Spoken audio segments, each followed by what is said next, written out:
Hello, welcome. I'm Dan, your friendly fishmonger. I'm glad you could join us here. We do this every Wednesday at 7 p.m. Mountain Time. That's 9 Eastern for those that might be mountain challenged. And today we're going to do our shipping report. We'll tell you what's going on here at Dan's Fish. We have an exciting giveaway to tell you about, the Diamond Tetra. We'll get into that in a bit. And then we'll get to your questions and comments and just have a geek out session where we all nerd out about aquariums and aquarium fish together. So that should be fun. Thanks for being here. I appreciate it, folks. I guess I should say that this January shirt, the guppy, is going away soon. What is it, the 18th? So there's one more week, is that right? Oh, you've got loads of time. You got 2 more weeks. Never mind. Plenty of time to get the guppy t-shirt. All right, we'll do that next week then. All right, let's get to the shipping report. For those that might be new, every week we tell you how shipping went. dansfish.com, we sell fish online, and to get them to our customers, we ship them. We use UPS Next Day Air, and every week we get up here live in front of the public and tell you how that went. The reason we do that is we think it's important to be transparent. We have processes and procedures and things, a different way of doing this than most places, and the results are pretty good, and we claim those results all the time. We're like, hey, this is how successful we are. But we want it to be transparent, and we want to do it live in front of the public so that you know it's true. If we were fibbing or not telling the whole truth or whatever, and there were tons of problems and all that, anyone live could come on in the comments and say, actually, Dan's lying to you because he's not telling you about all these problems I had, right? The reason we do this is we just want to have a transparent relationship with our customers, basically. So we start each week off with a bit of a bummer, which is a shipping report where we tell you how many fish were lost during shipping, how many fish died during transit to our customers or arrived, in such bad shape that they died a few days later, things like that. And we just want you to know that we're really doing what we tell you we're doing. And so that's why we do this. And also, I think there's a bit of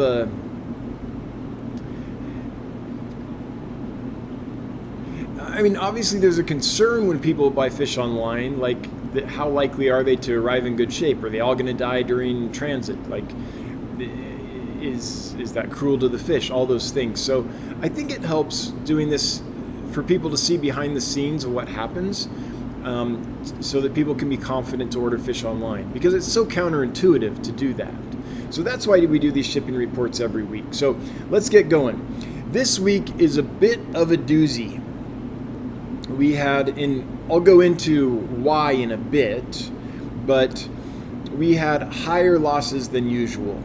For the year, we're now at 98.98% success, so just shy of less than 1% having a problem, which is always our goal. But the good news is that our 6-month total is 99.6% success rate, better than, more than 99% successful. Less than 1% have problems. So what that means is, as we moved into this warehouse and as we've gone on throughout the year, we've gotten better at shipping fish. So that's good. So those are the reports. There were very few issues, a platinum half-beak, a red-tailed eel, and a couple of Aves Creek boesmanis, with the exception of the pygmy cories. What happened is we shipped out pygmy cories, and we didn't realize till later that there was something going on in that tank. And this can happen. In fact, the majority of the problems we have are when there's an issue that's hiding, right? Not every time a fish has an illness will you know. They're really good at masking problems. We're really careful. We try to unmask them. We try to do everything we can to never send a fish out that's compromised. But every now and then we'll send fish out from an aquarium and they'll seem fine to us, but then a few customers will reply and be like, hey, these aren't doing well.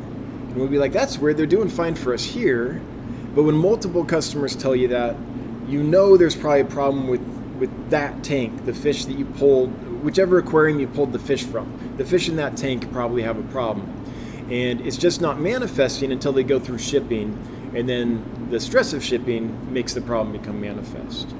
And what often happens in those cases is a few days after the customers report the problem, then we'll start seeing issues in our tank. So it's like there's a problem a brewing, but it's not manifesting yet. The shipping makes it manifest, and then what was going to become manifest eventually shows up in our tank as well. Every now and then that happens. In this case, that happened with the tank of pygmy cories we were sending out. Everyone seemed fine, we shipped them and all that. Had a few reports that there were issues. We're like, oh, we shouldn't ship from that tank anymore, but we'd already shipped several. And now we're just starting to see a few issues in that tank. So I think that's happened 3 or 4 times throughout this year. The pygmy cories, it happened to a tank of those. It happened to one of our tanks of Kalitawa. It happened to one of our tanks of Corridors elegans.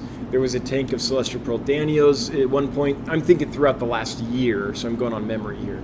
That happened to. There was a tank of spotfin hatchet fish that happened to. That might be it. So over the course of the year, maybe, what was that, 5? Maybe 5 instances. That's where the majority of the losses come from. It's very rare to have any losses in a situation where there's not a problem of brewing. And we know that because we know there's not a problem because let's say we send a fish out to 10 people on a Monday. 10 people order this fish. We send it out. One person lets us know, hey, I had a problem with 1 or 2 of these. No one else had a problem. It's like, okay, that's probably a one-off. And also, if a couple weeks go by and our fish haven't started showing any problems, then it's like, okay, that was a one-off. Something weird happened during shipping, or while I was preparing the fish or catching the fish for shipping, I accidentally did something to it. You know, that's a very rare instance. The vast majority of the problems come when the fish are starting to have an illness, but it's too early in the illness cycle for them to show any symptoms. And that's what happened in this case with these pygmy cories. The good news is we have a different aquarium with pygmy cories in it. They're doing great, so we can still sell pygmy cories. We just have to draw from a different batch, a different tank of them that is not having any problems. So that's kind of what happens a lot of times here. Well, I shouldn't say a lot of times. It's like, you know, right around 1% of the time, give or take. But that tends to be, we've noticed that trend, and that's when the majority of the cases happen. So for the last 6 months, doing really well. For the year, doing really well, but it shows that we've still got a little bit of work to do, although it looks like we're getting better because the last 6 months are better than if we take the year as a whole. So that's encouraging in a way. It's been, I know last week I told you I was tired, and the week before I was tired. Today, I'm really tired. And I'll tell you why. I'll tell you why, and then we'll get to the giveaway. So it has been a roller coaster here the last week since we last talked. After the live stream last week, we saw that every fish we had shipped out that day, Wednesday, had been delayed. There was a mechanical failure at some point in the UPS route, and so the fish had all been delayed. So of course you're thinking, oh, this is not going to be good, right? This is not fun. And that is the shipment that we had to the majority of those pygmy cory problems. And we had to cut 1 or 2 other problems, but that was about it.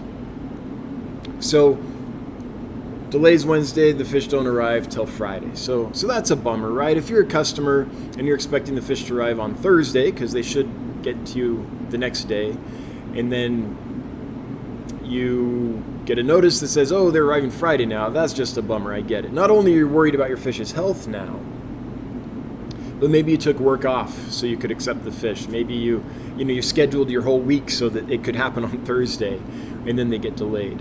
The good news is large-scale delays like this, where like the entire everything we sent gets delayed, only happen maybe 2 or 3 times a year. It's not a common occurrence. In one-off delays, where most things go but a box somehow gets delayed, is also not a common occurrence at all. So it doesn't happen often, but it happened on Wednesday. So then you have to, all that work of, adjusting to that, contacting all the customers and all that. So that was a bit of a bummer. But the good news is, apart from what I told you, I think there was a platinum half-beak and the pygmy cories on that shipment, I believe, was the issue. Everything else arrived in good shape, and we sent tons of fish. Like we were sending lots and lots of fish. Enough that there's 6 of us packing full time, coming in early and going hard all day to fill all the boxes and get them out. So out of lots and lots of fish, there were losses and more than usual, but that's still a small amount. But anyway, that's a bummer. We had to work through that. Then on Monday, we were expecting a shipment of fish to come in. Monday's crazy busy as well. We got here early. We packed all day. Luckily, we had someone who could drive up to Billings for us and get the fish, which is awesome. So we didn't have to do that. We could keep packing. So they drove up to Billings. They got to Billings, and then they found out that the plane had been rerouted. So the plane that was delivering our import to our airport could not land. There was this freak weather thing where a ton of fog descended. No one could see. All the flights to that airline were canceled for that night. So they couldn't come in, and they couldn't come in on the later flight that night either. What also happened is all the fish that we had been packing all day, we took up to UPS.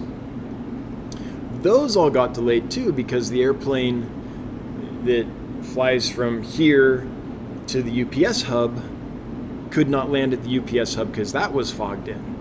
So Monday was quite a day. Work hard all day, get here early, go hard just to get all these things packed into the airport or to UPS on time, get them to UPS, come back, and then get a call from UPS that says, oh, actually, these aren't gonna go anywhere because the flight is not leaving. They're nice, though. We have a great relationship with our local UPS office. They let us know this because they know that if the fish sit out in the cold, that there could be problems. So they stayed open for us so we could go up, get all the fish that night, bring them back here, keep them in our nice climate-controlled warehouse, and keep tabs on them so they weren't just stuck out in some cold warehouse or out on a tarmac or something. So that was good. So keep in mind those losses I told you about. That includes all the delays from Wednesday, all the fish that were delayed last Wednesday, which was every shipment, and all the fish that were delayed this Monday, which is every shipment. So when you take into account the fact that 2 entire shipments experienced delays, then I think it's actually pretty impressive when you think about it that we had as few losses as we did. I still feel really bad for one customer, though. I think they ordered like 14 pygmy cories. Some of them arrived dead, and then the rest, passed away within a few days. So that's a bad situation. No, I think it was 12. I think they ordered 12. So that one situation was the majority of it. Besides that, there were 2 other pygmy cories, the half-beak, the red-tailed eel, and 2 Aves Creek rainbows. So, but again, that was in a situation where lots of orders were delayed. So not good, but pretty darn good considering how many fish we ship. Okay, so Monday is exhausting. We're like, there's no way these fish are going to make it. Luckily, I'm able to get a hold of the cargo manager in Salt Lake City, where the fish were rerouted to, talk to him about the situation, and he was like, okay, I'll make sure they're kept in a warm room. I'll make sure that we do our best to do that for you, and we'll get them out to you first thing in the morning. I was like, okay, great. So our driver heads back. We have to go out of state to pick these up. We're in Sheridan, Wyoming. The airport we picked these fish up for this import is in Billings, Montana. It's a couple hours, but there's tons of fog and ice, so it's more like a 4-hour drive, 3-4 hour drive. So our driver the next morning gets up early and goes back up to Billings on Tuesday to get the fish. Grateful for her for doing that. We're packing all the fish for Tuesday. I am tracking the shipment very carefully. It says that the plane has left Salt Lake. This is Tuesday morning. I'm like, yay! Our fish are in the air. And then like half an hour later, I get a notice that, oh, they pulled our cargo before the plane left Salt Lake because the plane was overweight. Due to all the flights being delayed the night before, there were tons of passengers getting on that plane with all their luggage, so they did not have any spare room or spare weight room for our cargo. So they took it off the plane right before the plane left. So we're thinking the plane's on its way. The driver's driven almost all the way to Billings. And then, so I call the cargo manager. I'm like, what's going on? He's like, yeah, they had to pull it. It was overweight. I was like, oh. So then the driver has to come back. So that's 2 trips to the airport to get the fish now, right? 2 failed trips. We pack all day, do all that. The next flight that they're going to come in is 6 p.m. yesterday. That's Tuesday. So but the driver can't do it at that time. They're occupied with other things. They have other jobs. They couldn't do it. So we get assurance that the plane is actually going to take off with our cargo. I start driving to Billings, and the cargo manager promises me that if they don't get on the plane, he'll call me as soon as he knows. So I don't have to drive all the way to Billings just to find out they're not there. Like if I'm only half an hour down the road and he calls, that's much better than 3 hours or 4 hours down the road because it's icy and foggy. So it's slow going. So get to Billings. The cargo has arrived. We're able to pick it up, bring it back, take care of it. So we stayed up late, taking care of all the fish. Got that all done, thankfully. And thankfully there were not as many losses as we expected. It wasn't good, but there were less losses than we expected. So that was good. It wasn't good, but that was good. That doesn't make any sense. It wasn't as bad as we thought. Let's put it that way. So that happens, and then today was, I think, the largest shipping day of the year. I think we had more boxes going out today than we've had the rest of the year, because this was like, okay, we finished this, we're finally out of the holiday crunch, right? So we all come in today, we take care of all that, we get it out, and so far, it looks like everything's en route. So 2 to 3 times a year this happens. It looks like since we talked last Wednesday, the year has taken its quota. It's been twice. Maybe there'll be one more at some point in the next 12 months, but they can't do much more to us because they filled their quota early. So there shouldn't be any more problems, is the way I'm looking at it. So needless to say, it's been an adventure here. Everyone's tired. No one's, we're all a little grumpy, but it's a good tight team. Everyone's pulling together to make all this happen. But man, it's been a roller coaster between the notifications that, hey, every box you shipped is going to be delayed a day, to the, hey, your import didn't arrive. I know your driver just drove, I think it was 3.5 hours to get there because of the slow roads. Yeah, so whew, not fun. So when I say I'm tired, I always mean it when I say that. Today I really mean it. So it's going to be interesting. We're going to see how well my brain keeps up. I'm sure there's going to be a lot of my filter's probably gone because I'm really tired. There's going to be a lot of Freudian slips, I can almost guarantee. So we'll see what I jumble here. It's going to be interesting. I do want to say, though, not only did the team packing the fish and everything roll with the punches really well, they're awesome, but our customer service representative, let's say, Johnny, was on it. I think he took care of everyone. I think everyone was informed right away whenever the moment we found out anything was happening, was delayed or whatever. He was on it. I think that he does a great job. So was it painful? Yes, but it was a lot less painful than I think it would be if Johnny wasn't on it. So thanks to Johnny. So after that week, I'll get to the giveaway in just a moment. After that, it was awesome today we're all tired, it's the end of the day, we check our reviews, and despite all those massive delays, we had lots of great reviews come. So this is the one I read to the team at the end of the day today when we were all just exhausted. I was like, okay, I know it's been a hard week. I get it. Called a quick team meeting. So I'm going to read you a review. So here's what I read the team. Unbelievable. I will not purchase fish online from anyone else. I purchased 48 plus fish, tetras, barbs, and cories, and each fish was individually double bagged with ample water and oxygen, shipped across the U.S. in January to the Northeast. The care of packaging and the extra layers of heat packs to create a stable environment was impressive. All arrived alive and active. They are all doing great and acclimated well. Dan's definitely cares as much as I do about the health and safety of the fish, which is paramount to me. From my 50 plus years, so this person knows what they're talking about. From my 50 plus years of experience in the hobby, Dan's is simply the best in the industry. So it was kind of, thank you to whoever left that, because we used it after a really long week of a lot of ups and downs to like just check in and realize, hey, despite all this, we still did a good job. So it was nice to be able to read that to the team. So thank you. So anyway, that's my state of mind. I do want to reassure folks that delays are super rare. And delays where everything we ship out is very, very, super rare. So it's not going to be a regular occurrence. But it did happen this week, and it happened twice. It was a double whammy. So tomorrow, we aren't shipping any more fish.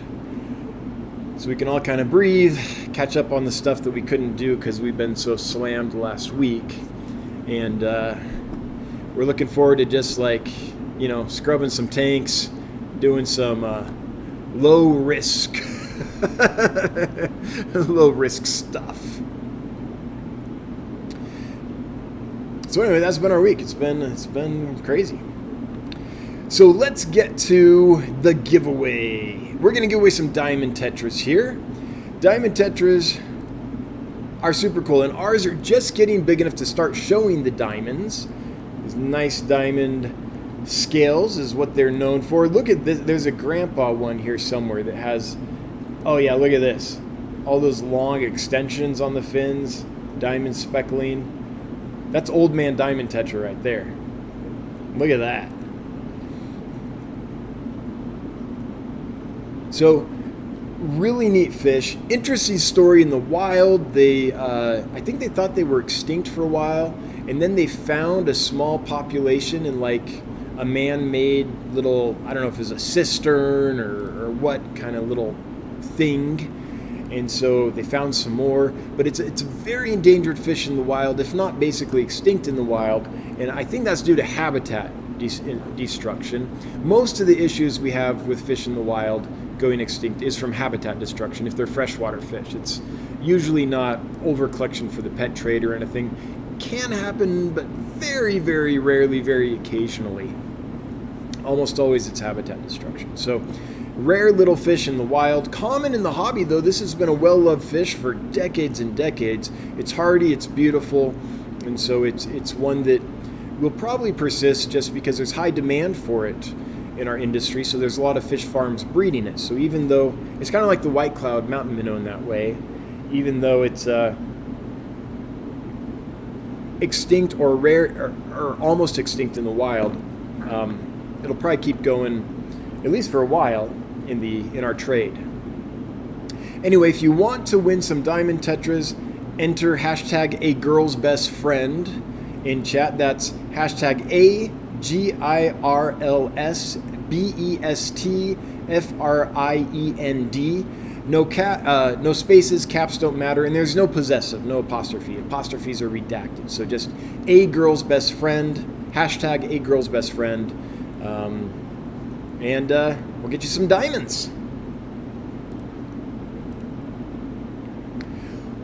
All right.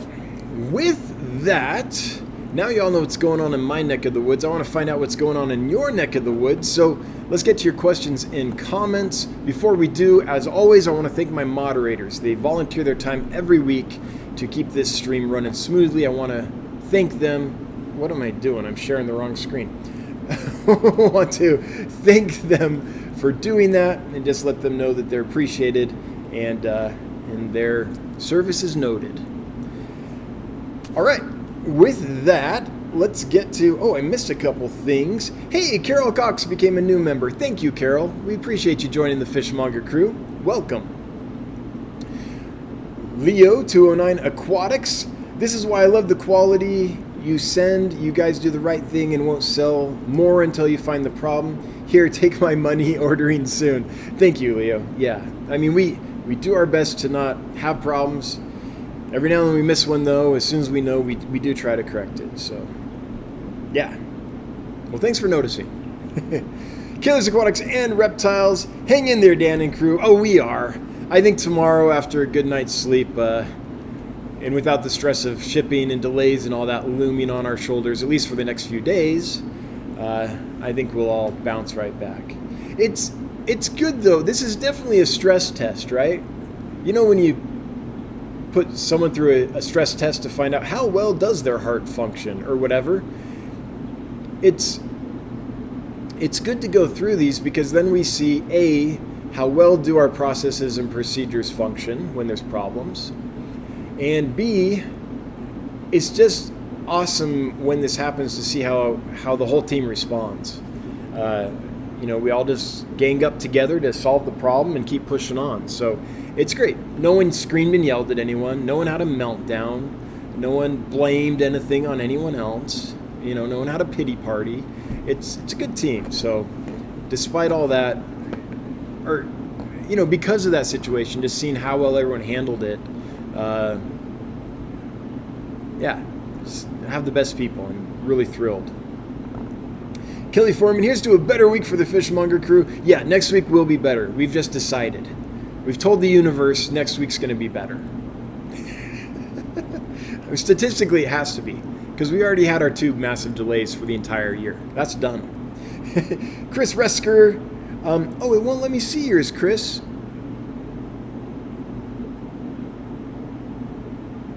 Well, I'm sorry, Chris. I can't see your question or your comment. It just won't show it. So if there was one, sorry I missed it. If there wasn't, hello, and thanks for being a member. Okay, scrolling up now to get to questions and comments. Patricia, things will get better. Oh, I know. Yeah. And you know what? I mean, even though it went sideways on us, the success rate was still, it was bad for us, but for the industry, it was phenomenal. So, you know, it's still okay. Coro works. I mean, if it was normal, it wouldn't make such a good story. Yeah, that's true. Gotta have your war stories, right? Danio plecostomus. What would that even look like if you took a Danio and a plecostomus and they had a baby? Would that just be a really fast plecostomus that darts around? You guys are great, but you can't control the weather or airplanes. Yeah, we try. We do look at the weather very carefully. Every order, we know your temperature, we know your weather. It's all typed out on the order form before we pack the fish. We know what we're doing there, but you know, not even weather.com knows everything. And the freak fog is what we didn't know. The Fish Guy 5. Can you do a long update on the hovering zebra loaches? There's not a lot to update on them. They're doing fantastic. I don't think there's any issues. They were early on when we first got them, but they've long since recovered. They're eating well, they're hearty, they're fat, they're happy, they're active. I don't think they're going to be a difficult fish to keep. They eat everything we throw in the tank. So they're doing pretty well. Chevy Fish, linking our store. If you're in the market for some fish, dansfish.com, we've got plenty. Hey, Danny, have you ever heard of an axolotl? Yeah, I know about axolotls. The salamander that you can chop its leg off and it grows back. They maintain gills their entire life, even when they're adults. Sometimes, like, yeah, interesting critter. And I do like them. I think they're fascinating. I have never kept one, but I think they're a cool critter. Maybe one day. One day I will graduate to the level where I can keep an axolotl. Spinster Sister, when will you restock the blue coral platies? I think we can probably do that tomorrow, Johnny. The issue is I have to check the sexes. I think we might be just about out of females. So we tried to sell more or less pairs, evenly sexed, more or less. And we've discovered now, as we look at the tank, the last few pairs we've pulled, that it was kind of hard to do that because we were running low on females.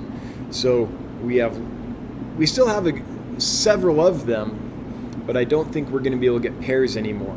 Although there might be 1 or 2 females left. We have to check. Chevy Fish saying, you are very welcome, Dan. Well, thank you again, Chevy. You and the other moderators. Really appreciate it.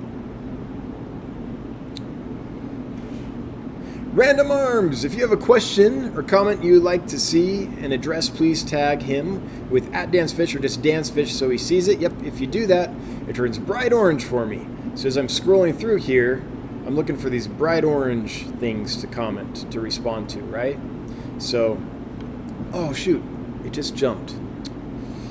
Okay, chat just jumped, you just saw that probably. So here, let me get... Scrolling up to where it jumped to, and the next one I can see is Chonsworth. Hello, Chonsworth. Hope you're doing well. Any advice on making archerfish fat and sassy? Would they appreciate higher or lower flow? I'm going to say moderate flow, where the water's moving a bit, but they aren't working hard. So where they're from, a lot of archerfish, I'm not sure about the Burmese clouded archerfish, but most archerfish come from estuaries. So they're in this tidal zone. So the tide's always coming in or going out. So they're always swimming against some current. But it's not massive current all the time. Sometimes it is, and they have to be able to deal with that. So, but I've also seen archerfish come, now that I think about it, come from swamps and things. There was a collection trip fairly recently, within the past few years, where they went to collect, what was their target species? I think it was a threadfin rainbow of some location. And I believe this was Hans George Evers. Went on this trip. That's where they found the, it was Raua Biru. Yes, I believe this is correct. I believe this is the swamp where they found Melanitania rubrostriata from Raua Biru. So in that same swamp, they also found some threadfin rainbows. It was a blackwater swamp, super acidic water. Guess what else they found there? Archerfish. And not freshwater archerfish. They found your normal Toxotus, the one that starts with J. Is it jocular or joculara? Whatever the normal one is, banded archerfish or whatever they call it. It's supposed to only be in brackish estuary type environments. This was in a blackwater swamp, low pH, very soft water. So they can be kind of adaptable. In that case, no flow. So what I would say is a moderate flow. I wouldn't make them work real hard. It would be nice if the tank was long enough and you had the flow set up in such a way that in one section, maybe about a quarter of the tank, there was decent flow. But if they got out of that at the far end of the tank, they don't even have to work at all, and then they have the gradient in between. So if they want to swim, they can. If they want to chill, they can. That's probably, that's probably what I would look for. Different zones, I guess, so they can choose what they want to do. And maybe based on that, based on what you observe, you can tweak it. If they're always in the higher flow, maybe you're like, hey, maybe I'll do a little more flow. If they're always in the non-flow area, you're like, hey, I better take this down a bit. But in my experience, I have a lot of bubbles going on one side of the tank, just in one corner, cranking pretty hard. So right over there, they get decent flow, and then the rest of the tank, fairly moderate.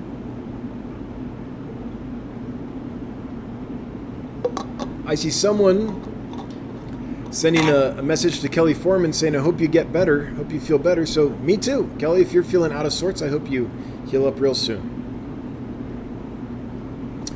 All right. Montana AIDS. What has your experiences with the dwarf blue Congo cichlids been like? Comparable with the behavior of Crebensis? Yeah. I mean, the Nanochromis, yes. Of any other type of cichlid I've kept, I would say they're closest to like a Pelvicochromis. Yeah. Yeah. I think if you think Crebensis, you're not going to go wrong. Lisa Rice. Have you ever heard of celestial eye goldfish? Yes. Some people call them bubble eye goldfish, the big ones. Yes, I know what you're talking about. I tend not to keep those, specifically the ones, any species of goldfish with like the big distended eyes, just because I feel like there would be a high probability of injury. Fish eyes get injured commonly enough without bulging out so big or being on those big things. So for me, I just wouldn't want to increase that chance by dealing with that fish. I just think the eyes would get injured all the time. Now, I'm not saying you shouldn't. If you love them and you've got a place you can get good ones at, I mean, go for it. To each their own. But to me, I'd be always worried about their eyes getting injured, especially during the shipping process and all that. I'm a business, right? So I'd have to get them, and so I'd be afraid they'd be damaged in transport to me, and then I have to ship them to you. So then I'd be afraid they would get damaged in shipment to you. So now I don't have a lot of experience with them. Maybe I'm totally wrong. Maybe the eyes are like, super strong, like steel bullets. But I doubt it. I bet they would easily get injured. So I know that fish. I've even sold it a few times at pet stores I used to work at that used to carry them, but I've never kept them. Sean Lancaster. I got a new 29 gallon. Now that just sounds like happiness to me. Unlimited possibility is what a new tank is. And I was thinking of trying out Gardner Achilles. Yes, a favorite of yours, I know. Could they go in a community tank? Any advice? Don't care too much about breeding. Yes, I've kept Gardner Achilles fish in lots of community aquariums. It's just fine. I find they do really well with, like platies, for example, have the right temperament for them. But they can go with lots of things. They'll eat small fish if they can fit in their mouth, so beware of that. They will shred the fins of really long-finned fish. I wouldn't put them with like a half-moon betta or long-finned guppies with super long tails, anything like that. But with your average normal community fish, I think they would generally be fine. They jump though, so whatever you do, tight-fitting lid. Gots to have a tight-fitting lid. Okay, I'm scrolling because chat jumped again.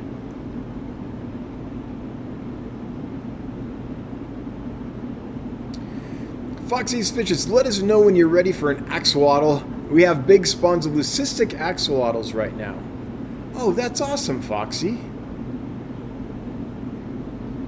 I mean, maybe one day I could try them. I'm not ready yet, though. I mean, we've done the shrimp and the snails, and now we're starting the plants. Like, I can't start with too many things at once, but there might be a time when I could try an axolotl. I do think they're awesome. Am I right, though, that you can't keep groups of them together? Are they mean to each other? Is that correct? I haven't researched them in years. I could be totally conflating them with something else, but is that correct? You can't really keep them together? Joyce Brown, are you able to get any L181 peppermint bristlenose plecos? Not at the moment from a supplier that I would get them from. They are on certain lists, if I remember right. Yeah, I think the 181. But I'm pretty picky about where I get my plecos, so not yet from a source that I'm comfortable buying them from. Oh, speaking of awesome plecos, can I show, did I put it, where is this? I think I can show you this. The L519s have grown up enough that they are absolutely stunning. I highly recommend them. And I want to see if I can show you a picture. L119 or 519. I think I should. Where did I put that?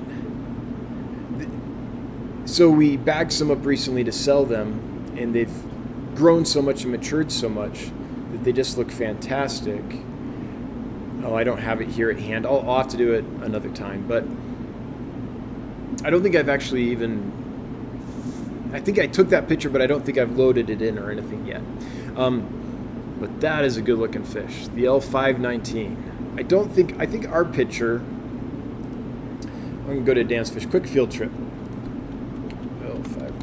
I think our picture was from when they were quite young. Yeah. So these are little, but you can already see the kind of honeycomb pattern coming in. What happens when they get older is it just gets bolder and bolder and more distinct, which is great because there are certain species of plecos that as they grow, the cool colors or patterns and stuff kind of fade. These seem to be that as they grow it gets more intense and the orange gets better and better. So really like those a lot. Okay, Alician AS. I have the lake inlay, hovering loaches, easy to keep as I assume the zebras are, and they are easily breeding outside in tubs. Oh, good. That's good to know. Which one's the lake inlay? Lake inlay hovering loach.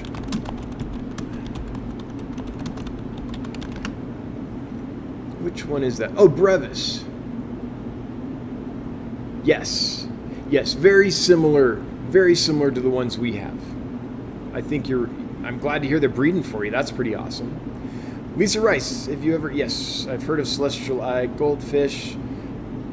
Oh, that's interesting. Not Stephen P, 2003 Aquatics. Now it shows me. It didn't show up for a while there. It says, a tip for the next Olympics, screaming, yelling, and drama do make for very popular content.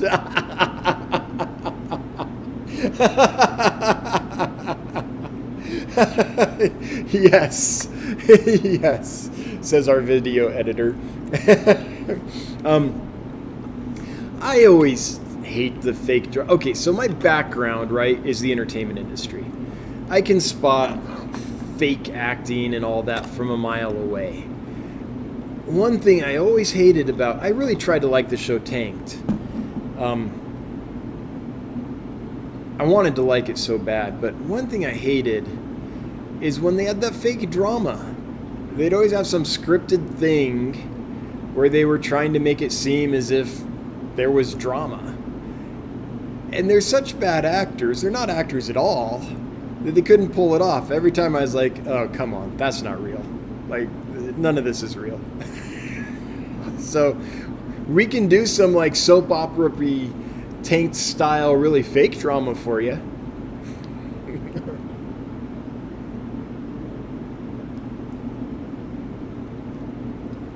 But we like to keep our drama on the stage, not in the warehouse.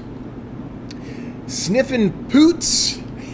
Say that 10 times fast. Woo. Just recently received some rice fish eggs from Japan. Any advice on hatching them successfully?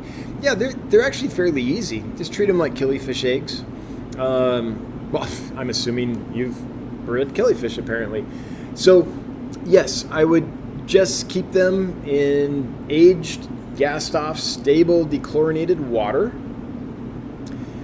Maybe change the water in the container once a day or so, just so it doesn't go stagnant. And they should hatch within about, well, if they came from Japan, maybe you have 7 days left. I don't know. Somewhere around, I don't know, a couple weeks incubation time total, depending on temperature. I hope they do well for you, and I hope they grow into stunning rice fish that you breed and sell to me, because it's hard to get high quality. We're getting more, but man, when you look at what they've got over in Japan, it's like koi, right? They just do it better in Japan. That's where it originated, and for a long time it was hard to get certain types of koi here because they cherished those. They still do, I guess. Rice fish is kind of the same, and I'm no blame to Japan. If I was working hard to develop this cool thing, I wouldn't want the competition somewhere else taking them and running with it, right? So I get why they're doing it, but very slowly varieties of rice fish, of Medaka rice fish, are kind of leaking out to the U.S., and we're able to get some. Every now and then a new variety arrives. but nothing like the quality you see from the breeders over there. So I'd love to get more types and higher quality rice fish. It's just going to take time. It's going to have to become a thing, just like show breeding guppies or show breeding koi or whatever, that people get into and then focus on quality. That's what it's going to take. But I'm excited you got some. I hope they do well. Coro Works, remember it's a Dan's Fish, not at Dan's Fish, because Dan is not fish. Dan doesn't fit. Dan's isn't fish. I don't know. I think I part fish sometimes. Mr. B's CPDs picked up some really nice looking Madagascar rainbows today. Awesome. In my LFS, excited to start breeding them. Understand they're in trouble in the wild. Oh, yeah. Big trouble. I think every freshwater fish species in Madagascar is in trouble. It's just the nature of that particular stretch of land. But that's awesome. I hope they do well for you. I hope you breed a ton, and that's one I would love to buy. I'd love to buy that one from a hobbyist breeder. In fact, quick public service announcement. We love buying fish from hobbyists. If you're a fish breeder and you have extra fish, hello@dansfish.com is our email. That's HELLO@dansfish.com. And we kind of need to buy in quantity, and it helps if there's several varieties of fish available at the same time in decent quantity to make it all worth it. But we love to buy fish from hobbyists. We pay 25% of the retail price landed. That's what we can do. Well, hello, Piper. Glad you could join us. I'm curious what kind of fish you have, Piper. I'm assuming if you're here, you keep fish. If so, let me know what kind. I would love to know. Hello, hope you're doing well. Can you get in Pseudodanio rubellus? Yes, they're on the lists. I've ordered them several times. So far, they have not arrived, but I'll keep trying. I do love Pseudodanios of all stripes. I have to be super careful where I get them from, though, because they're one of the most delicate fish to import, and you can only get them from people that really are careful with them, and even then, you're gambling. They're hard to source in good shape. Kelly Foreman is much better. Okay, I'm glad to hear it. Loving cats. Yes, indeed. Ira Nelson, are all Tetra egg layers, or is there, are all Tetra's egg layers, got it, or is there a live bearer Tetra? As far as I know, all Tetras are egg layers, but I would not be surprised if there's a freak one that's a live bearer that I don't know about. That could happen. But as far as I know, they're all egg layers, although there are a few species that do practice internal insemination, just like a live bearer would. So, for example, the sword-tailed tetra, or sword-tailed kerosene, that I think we just sold out of, that is one that practices internal fertilization. Even though the female lays eggs, she's inseminated internally, instead of most fish, which is they expel the eggs and then the milk is expelled to fertilize. So there's lots of different breeding strategies all over. That's one of the neat things about fish, is that they found all kinds of reproductive strategies in fish that you didn't think would act a certain way. It's like, wow, why is that doing that? Why is there a live bearer that lays eggs? In the case of some of the Gudeids, like the Peroon pupfish, I believe, is one that does that. It's a Gudeid, it's a live bearer, but it lays eggs. And why is there a killifish, those are an egg layer, that also practices internal insemination, even though it's an annual killifish? Like, that's two bizarro things combining. First of all, the annual life cycle, that's like straight up crazy that ever happened and was successful, right? That's an evolutionary glitch if there ever was one. The odds of that succeeding are like nothing. But there's a whole range of fish that do it. They live in temporary pools that dry up every year. They lay their eggs in the mud. The pools dry up, the fish die, but the eggs live. The next time it rains, they hatch, right? Then you have the next generation. the fact that fish have been doing that and have been successful doing that for eons, and that strategy is maintained and been successful is crazy. And then you add to that something crazy like now we're going to also be an egg layer that practices internal fertilization. Like, that's two impossible things that happen in one species. I'm saying impossible, with a grain of salt. It's just so uniquely adapted to that one thing that the fact that it's also doing another so uniquely adapted thing to reproduce is just crazy. It's fascinating. Chat jumped. I'm scrolling like a madman. But first, I think I missed Gary Williams before. He's been a member for 5 months. Thank you for being a member, Gary. Thanks for being part of the Fishmonger crew.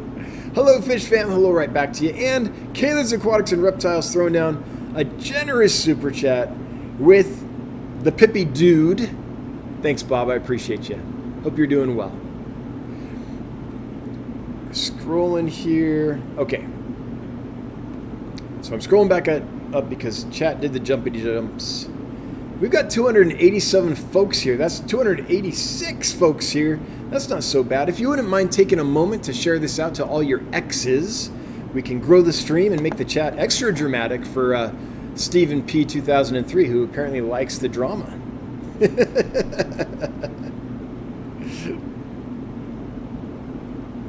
Okay.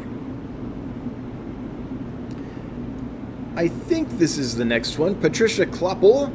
Could you give us a rundown on the giveaway fish tonight? Will they go with black neons, Julie's, salt and pepper cories? Yeah, they act like your run-of-the-mill Tetra. So yeah, I think they would be just fine with black neon Tetras, Julie cories, and salt and pepper cories, which is I think what you're saying there. So yeah, I think they'd be just fine. I've never had problems with them. There are occasional Tetra species that can be a bit nippy.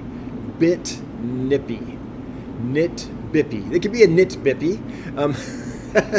Like Serpe Tetras, for example. So I don't know if they fall in that category. I've never experienced that. They've always been fine for me. Alexander's Aquariums. What's your favorite fish? Thanks for the video, and you can keep axolotls together. Okay, that's good to know. So that's one step in the right direction. If they were like mean to each other as adults and you had to keep one per tank, then it's like, oh, nope, can't do that. My favorite fish, I don't really have one. It's whatever fish is colored up and acting fascinating that day.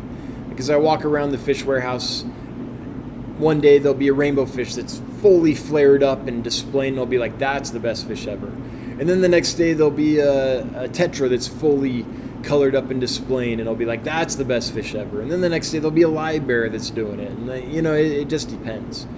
But how I usually answer this question is saying it's Fundula panchax gardneri, which is a killifish, because it's the first killifish I ever bred and raised early on. Aphanius mento actually might have been the first, but anyway, it's one that I really sought out and had to hunt for in Saurus, and then successfully bred really early on. And so for nostalgia, it's my favorite fish. For sentimental reasons, I love you for sentimental reasons. Now that was some good singing. Speaking of singing, when we are done this stream at 8:30, I'm going to head over and listen to someone who can sing. My wife, her name's Brenda, singing some Gershwin, Summertime from Porgy and Bess, which is one of my all-time favorite songs. I just put the link to that in the chat, and I'll do it again at the end of the stream when we're about to head over there. But if you like music and you want to hear a professional, that'd be my wife. Jacob Metzer. Chat jump. Yep. I meant to ask you a few streams ago how you would compare the Super Red Pulcher and Pelvichromis sacramontis. Well, the Super Red stays smaller, and they still have the dots on the fins. Some of them have really nice dots. They're kind of variable in that, though. Whereas if we look at some Sacramontis,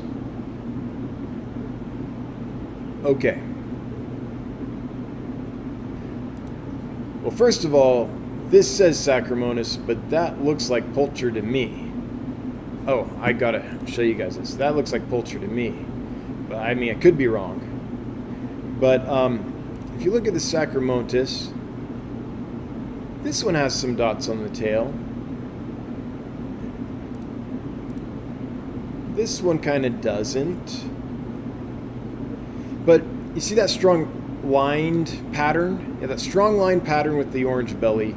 And I would say generally probably less strong dotting on the tail. There's, wow, look at that female. That's a good looking fish. I'm trying to see if I can find some from like Aquarium Glass here, because they usually do a really good job showing the details. And I don't see any from there. Here's what ours look like. Not strong dotting on the tails, strong horizontal striping, and then a bright red belly. Sorry, that picture's not the best. It was a still from a video that I probably took with like an old cell phone back in the day. So that's those. And then you've got the Pelvicochromis Pulcher.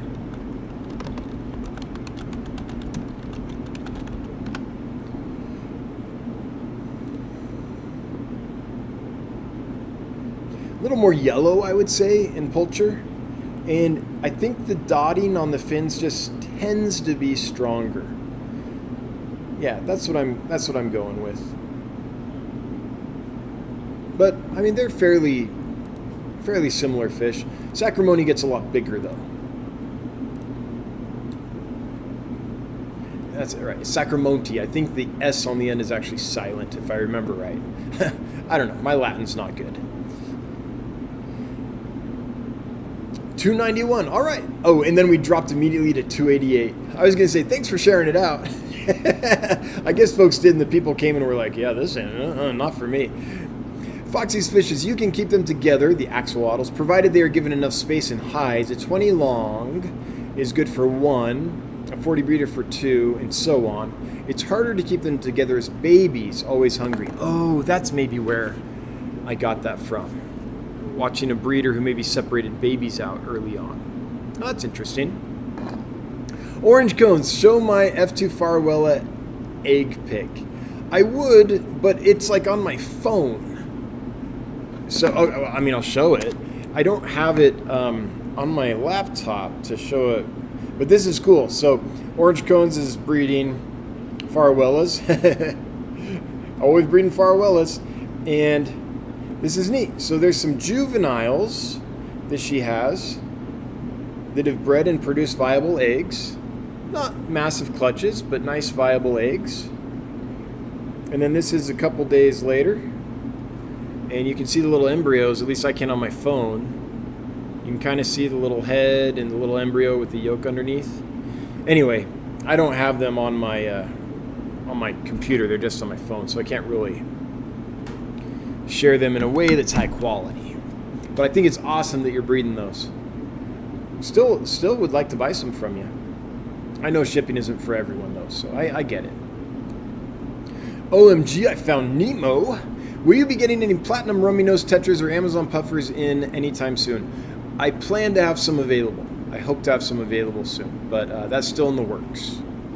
Casey Thornton, thinking about doing my first Blackwater tank, a pistogramma centerpiece. What else would you recommend in a 29 gallon? With the pistos.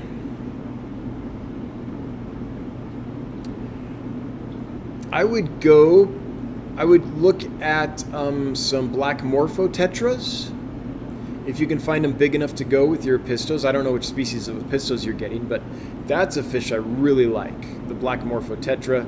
Weitzmanni is the species name. What is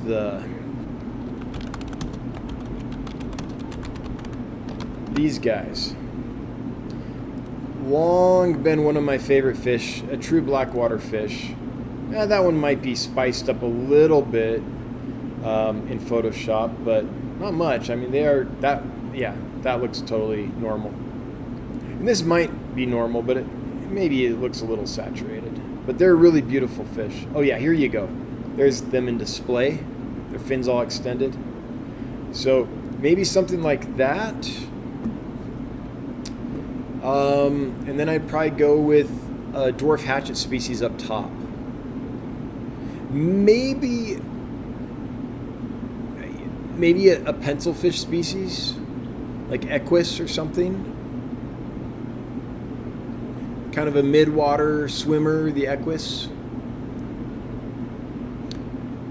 So, yeah, the black morphos are awesome, but they're probably going to spend more of their time towards the bottom of the tank where the apistos are also. So I like them, but maybe what I would do is the apistos, some equus, pencilfish, and a species of pygmy hatchet up top.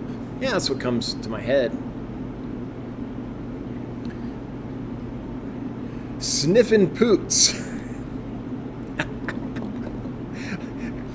I haven't looked up poots in Urban Dictionary. Hopefully I'm not saying anything horrible. I'm old enough that I wouldn't know. Thank you. I hope they hatch. They're metallic yellow and blue. Cool. Yeah. Oh, sounds awesome. Hope they do well for you. And if you raise a bunch, that's the kind of fish I'm looking for.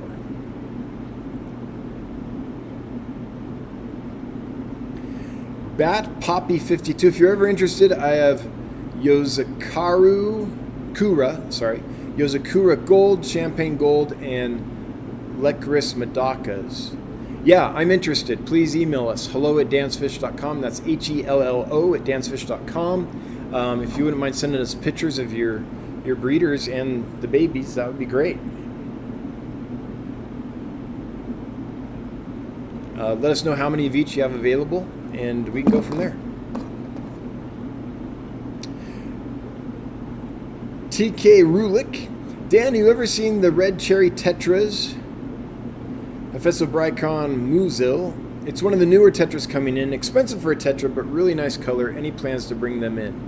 Yeah, as soon as I find a tetra like that available, I tend to bring them in. That's one I have not yet found available from a place that I trust bringing it in. Let me double check this. Wait, is this just the new name for... This is not just the new name for the orange Bolivian lemon tetra, is it?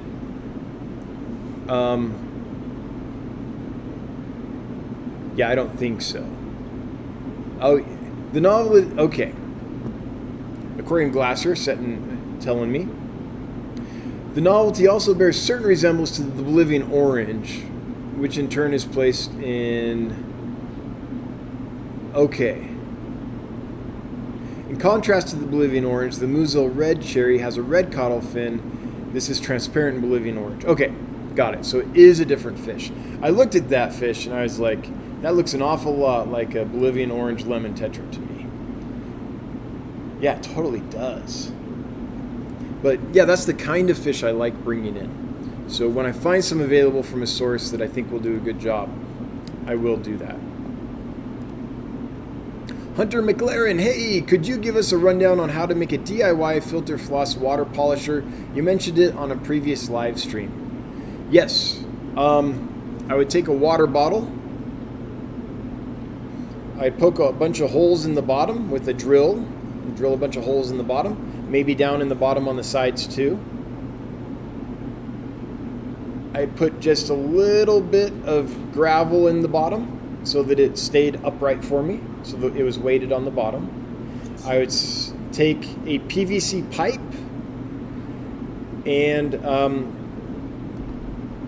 so you've got, I don't know, an inch of thick coarse like pea gravel on the bottom. I would take a PVC pipe and drop it in the top. And then I'd drop an airline in the PVC pipe, and I'd stuff this with filter floss.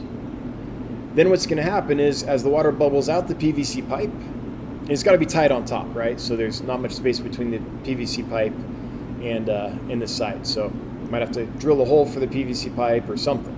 The PVC pipe fits snugly through the top. Water bubbles up the PVC pipe, that becomes your uplift. That pressure differential draws water through the holes in the bottom and through the gravel and through the filter floss. And there, Actually, now that I think of that, if that was the design, I would only drill holes in the top, because then the water will go through the top, down the floss, and then up into the pipe. But there's another way to do this where you could drill holes in the pipe itself all throughout the central PVC pipe, and then it would draw from lots of different directions.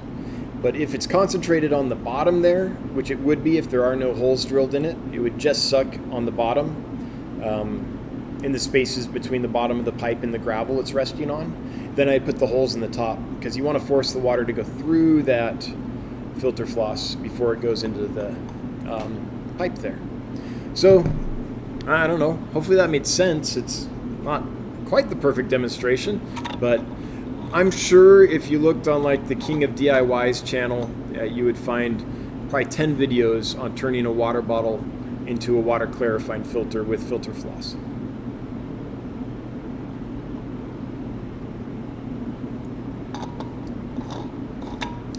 Bunny Viper Aquatics. Dan's such a good guy, except on Fridays. That's when I let the beast out.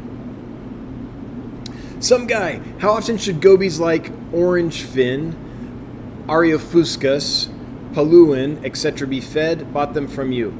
A lot. So in nature, this fish is diurnal. It's active during the day and it feeds all day long. I don't know if it feeds at night, but when the sun's out, it's eating. This is a grazer. So this is not a fish that gets big meals all at once. What it's doing is it's going around and it's grazing bits of algae, bits of biofilm, and whatever critters are in that off of the rocks in the streams in its habitat. So think of this stream, shallow stream, lots of rocks and really high flow. The water's just like a rapids going over that, right? Not much is going to be there because the current's going to brush it all away. The only food that's going to really build up there is algae and stuff growing on those rocks. That's what these fish are eating. It's not the highest calorie diet, and they're grazing little bits all day long. They're not getting big meals. So you want to mimic that. You want to give the fish frequent feedings or access to food that is water stable so they can graze on it over a period of time, because they're not a fish that generally does a good job at eating a big meal.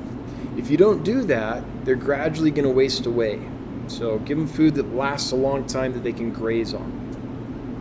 Now, one of our secrets to being successful with Stiphodon type gobies is when they're first brought in, as we're training them to eat water stable pellets and rapashi and foods that will stay for a while, we feed them frozen bloodworms, because that's something they will eat readily all at once. But that's not a long-term solution. Maybe once a week you can supplement their diet with that. But that's really high protein, and that's not a long-term diet that they'll thrive on. So we do that for the first few days, though, just because they've gone through a lot of stress, get some calories in them. They'll eat that without any problems. If they're a smaller species, we actually feed baby brine shrimp as well, because as that settles on the bottom, they'll graze that off. But pretty quickly, we get them on water-stable algae wafers. We get them on different kinds of pellets so that we can put that in, and that pellet will be water-stable for several hours, and that whole time they can just graze away at it. The other thing we do is we have like plates and pipes and other things throughout our aquariums that grow algae on them. And if we have one that's got a nice coat of algae on it, we can take that, put it in the tank, and that'll give the Stiphodon something neat to munch on. You can do the same thing like in a jar in your window. Throw some water in there, throw some rocks in there, let some algae grow on it, and then take them out and put them in for your fish to graze on. So that's my experience with the Stiphodon gobies. Lots of food in front of them for long periods of time so they can graze, but also water stable stuff that isn't going to break down and pollute your tank before they can eat it all. And also, I never keep them with really fast eaters that are going to compete with them for food, because they do need dwell time with the food. They need long periods of grazing time. And there's a lot of fish that if you put a pellet in there, they'll just eat it all real quick and there won't be any left. There's no time for the Stiphodons to get to it, those gobies, to get to it to graze away.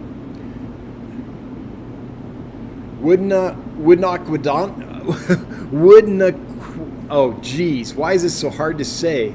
Wooden aqua nut. There we go. To get accurate info about airport, check out Flight Trader 24. Learn how to read MEDAR info for a very accurate weather report for the airport in question. Okay, I'm going to make a note. I don't know about this yet. Flight. I mean, there are sites I use. Flight Radar 24. Learn to read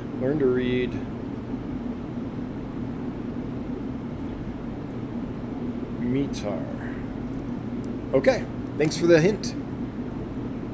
The Lone Aquarist. I love seeing your channel and business grow. Are you going full QT on all fish you sell? Yeah, we've always done that. We always will do that. Absolutely. No fish is sold for at least 2 weeks from the time it gets to us. No fish is shipped for at least 2 weeks from the time it gets to us. Like if we got them on Monday, they go that whole week and they're doing great, and they go the whole next week and they're doing great, but we get to that Friday and it's like, well, we're not going to ship them again until Monday. So we might list them for sale that Friday, but we never send a fish 2 weeks before we've had it. So if there's a problem within the first 2 weeks, we can catch it and not send the fish. Some fish it takes a lot longer. But yeah, we always have done that and we always will. It's the only way for fish to recover sufficiently from transport that their immune system recovers so that they don't die for our customers. Like, it would be a huge disservice if we ever just got fish in and sold them without doing quarantine. So we will always do that because we want the fish's immune system to have time to recover before we sell them. For instances like this, Rosie's asking, how are the clown killifish doing? Not well. So that's a fish that we've been keeping for several weeks, hoping that they'll recover and do well and that we can send them, but they're not. The problem, however, did not manifest until we'd had the fish for quite some time. And so if we hadn't quarantined, we would have sold them all to our customers. They might have even arrived alive and in seemingly good shape for our customers, but then they would have started dying on you a few days after you had them. So that's why we do that. Okay. It is 8:12. I think we're gonna do the giveaway. There's 280 folks here. That's not too bad for this little engine that could, especially considering I didn't even build this live stream and post it up until like 3 p.m. this afternoon, just because of how nutso things have been this last 7 days. So 280 is not bad at all. Let's go ahead and do our giveaway. So the giveaway is for a nice little group of diamond tetras. Ours are doing fantastic. I think they'll thrive for you. They're just getting to the size where the biggest ones are starting to demonstrate the diamond scales. But not all of them are. Some of them still look like this, right? They aren't quite there yet. But then others are starting to look like this. Very nice. So let's draw those. We have 182 folks entered to win, and the winner is Just Sweet 49. You have 2 minutes to leave a comment and let us know that you're here, because you do have to be present to win. So to claim your winnings, Just Sweet 49, if you wouldn't mind just throwing down a quick comment. You have 2 minutes to do that. If you don't do that in 2 minutes, then you forfeit your winnings and we'll draw someone else. And thanks for being subscribed. We appreciate that. While we're waiting for Just Sweet to chime in, I'm going to go ahead and get another question or comment.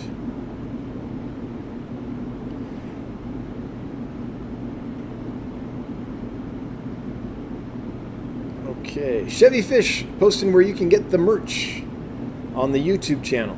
So I guess I should, pay a bill here real quick. So it's pretty easy to find the merch. You just go to the channel, you scroll over to store, you click store, and you can see the merch for January, which is the guppy design. We also have the standard Dan's Fish killifish design. That's our logo. That'll always be available, but these custom designs, limited edition designs, the FOMO designs change every month. So the guppy is available. until the end of this month, and then it switches to a different design, and I can't wait to show it to you. It's a pretty cool one. Alrighty, chat jumped. So let's see if all right, Just Sweet 49, it says, I'm here, congratulations, you have won some Diamond Tetras. The next thing we need you to do is email us at email us at hello@dansfish.com. That's HELLO@dansfish.com. 15 more minutes. I can do it. So tired. And let us know your first name, your last name, and your shipping address. We just need to know who we're sending to and where to send them. And then we'll get a shipping plan together and a shipping date together with you and send them off to you.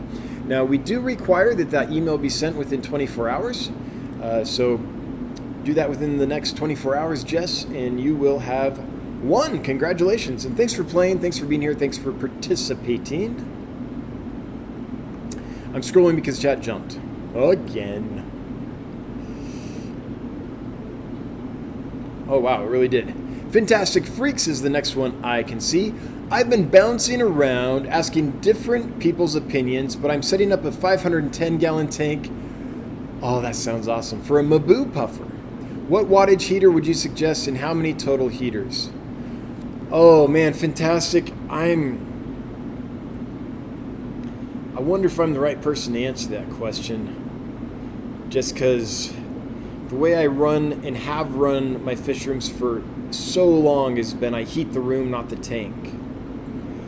I suppose it depends on how warm the room is that the fish is going to be in. I can tell you a couple principles. I'm not going to recommend a specific wattage, but here's a couple principles to keep in mind. If the heater's going to fail at some point. If it fails while it's on, it can cook your puffer, and that can happen pretty quickly. If it fails while it's off, while the heater's cold, then the tank's going to gradually cool down, and it's more likely your puffer survives that than the heater being stuck on, I think. So that's something to keep in mind. The second thing to keep in mind is you probably want like a really gnarly heater, one that's tough and more or less shatterproof. And so I would recommend getting a hold of gemco.com and talking to them about their titanium heaters. I have used those in the past in a case where I had to heat 350 gallons of water twice a day every day for my discus. So I had a big container, 350 gallon container. I would fill it with water. I would heat it and gas it off and stuff, change the water on the discus, and then I'd do it again, and I did that morning and night. So a 1,000-watt titanium heater was able to do that without any problem. The other thing to keep in mind is there are thermostats that you can plug your heater into. So ideally what you would have is some type of redundancy where you have a heater, you can set the temperature, you can put that in the water, and that is plugged into a thermostat that has its own separate temperature sensor, so that if the heater ever started getting too hot, let's say it failed on, the thermostat will shut the heater off. So let's say you have the heater set for, I don't know, let's call it 78 degrees, okay? And you get it dialed in to where it keeps it right there. And then you have a thermostat that's set at 82 degrees. And the heater's plugged into the thermostat, and the thermostat has its own little sensor in the aquarium. So the heater is sensing temperature and keeping it at 78 degrees. The thermostat is sensing temperature and wants to keep it at 82 degrees. So it's continually feeding power to the heater. Once the heater heats to 78 degrees, it shuts off. So the heater's doing the regulating. Unless it fails on, in which case the heat rises above 82 degrees, then the thermostat shuts off that heater. Something like that. Or maybe it's a titanium heater. A lot of them don't have heat controls. You have to plug them into a thermostat or a heat controller. Maybe you could plug that into a heat controller, and then for redundancy, plug that heat controller into a second one. Something like that. But I would really highly recommend some kind of redundancy. The reason a lot of folks use undersized heaters, and maybe multiple of those instead of instead of a single heater that can do the load, is because if an undersized heater fails and it fails on, it's going to take a lot longer to cook your fish and you have longer to notice it. Let's say you have 4 undersized heaters in the tank and they're keeping the tank at the right temperature. One fails on, it's small. It's going to take it longer to heat. Or if it fails off, the 3 other heaters can probably keep up until you realize there's a problem. The issue with that is unless you can plug all of these heaters into a heat controller and have them set exactly at the same temperature, they're going to fight each other. It's hard to get 4 separate heaters to all be set at the exact same temperature. One's always going to be set a little higher than the other and all that, so one's going to end up doing a lot more work, and that can be a mess. But it is an option. The con, though, is how do you get all 4 to work exactly together without fighting each other because of those differentials? Maybe there's a thermostat, if you will. Heat controller is maybe a better term than thermostat in this case, that you could use, that you could plug them all into, or something like that. So those are the kind of thoughts and principles. Calling Gemco's not a bad option. They're a wealth of knowledge, and they really helped me when I had to figure out the right heater and system for my 350-gallon discus water storage container. So that's my thoughts. Mr. B's CPDs would love to learn how to ship fish. Have over 100 red laser rainbows. Oh, I would love to buy all those from you. From your stock, Skull Creeks, Dwarf. You're making me drool. You're talking my language here, Mr. B's. Dwarf Neons, Luminatus, and of course, hundreds of CPDs. Yeah, I'm willing to help you, Mr. B's, because I would love to make that work and be able to source fish from you regularly. If you would send us an email, please start with the YouTube channel and the videos we have on the topic. But what I would be happy to do is set up some dummy shipments, some mock shipments, where you pack up a box as if you were going to ship fish to us. You just don't put the fish in the box, but the bags are there with the water and the oxygen and the heat packs and all that. And we can put in a sensor that can record the temperature throughout that box's journey. And we can do that, see how it went, and if there's problems, correct them until we get to the point where it's like, yeah, okay, this is, now Mr. B's comfortable with this, now we can add fish to the shipments. So there's things we can do to help work you through that, especially if you can become a long-term source of hobbyist bred fish for us. That is exciting to me, so I would like to make that happen.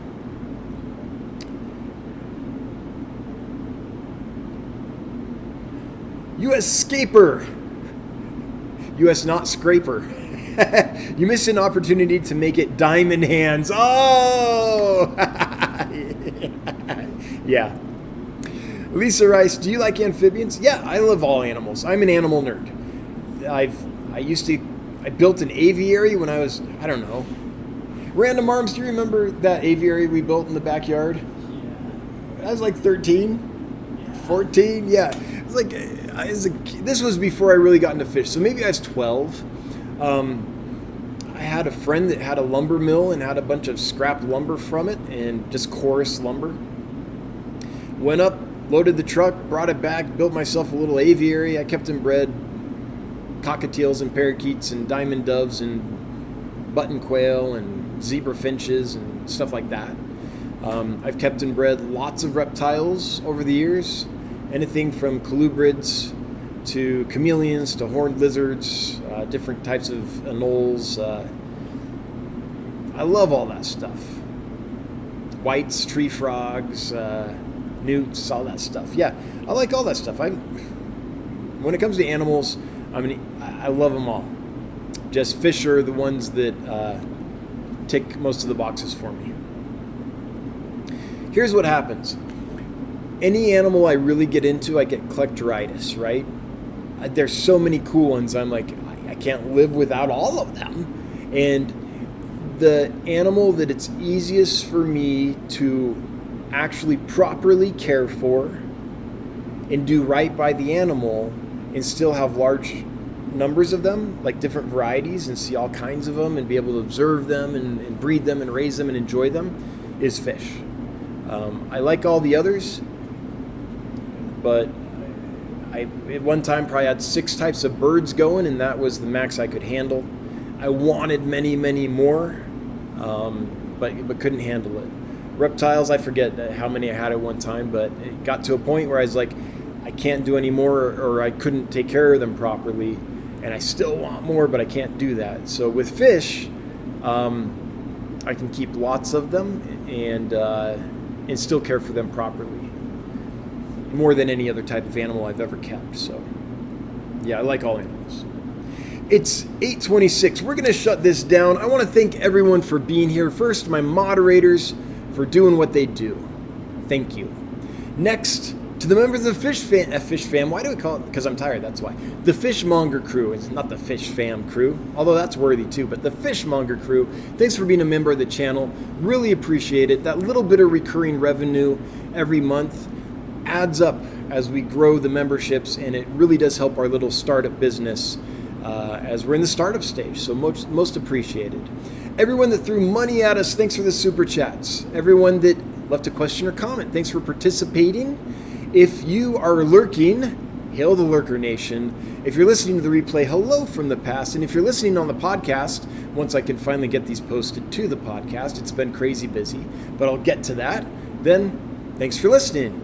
We're going to head over and listen to my wife sing a little song. I'll post a link for that right here.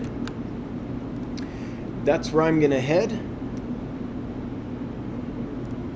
And again, it's summertime, a Gershwin song from Porgy and Bess. I don't know, 2-3 minutes long. So if you feel like hanging out, I'll see you there. Otherwise, I'll be back next Wednesday, same bat time, same bat channel. I sincerely hope that you have a great week. See you then. Bye-bye. This is where I sit awkwardly for a bit so that I don't cut off the stream too early. I know how to do it.